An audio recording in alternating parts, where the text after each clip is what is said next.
我係一個警務人員啦，喺2011年嘅時候，有一位同僚咧去帶領我信耶穌。我而家會稱自己為職場宣教士。喺過去嘅10幾年，喺團契嘅建立嘅過程裏邊，我哋有唔同嘅高低起跌。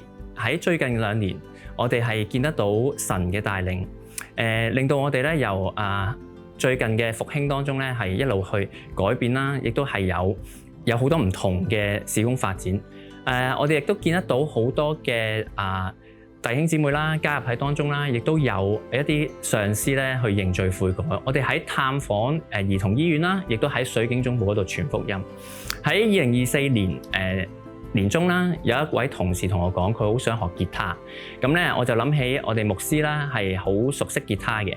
咁我哋就祈禱，然之後咧，我哋發覺神係帶領住我哋去開拓一個門路。咁所以咧，我哋喺喺教會裏邊咧，係有一個吉他小組。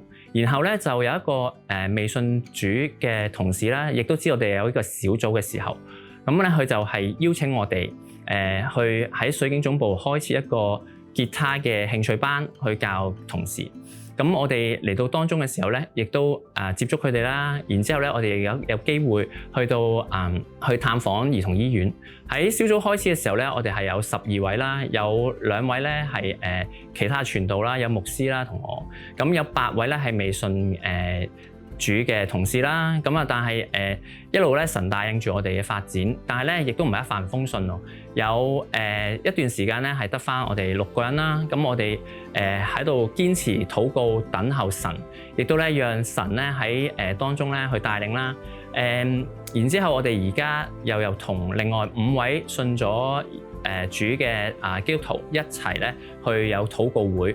我哋亦都知道咧喺神嘅裏邊，我哋要繼續堅持，繼續等候佢，同埋咧我哋係願意係咁樣去等候神嘅時候咧，神就會令到我哋成為一個合用嘅器皿。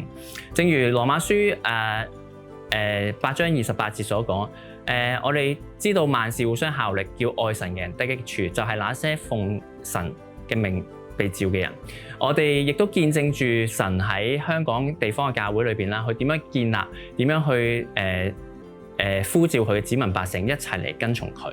我哋所以咧喺禱告當中得力，亦都喺禱告當中等候神嘅作為。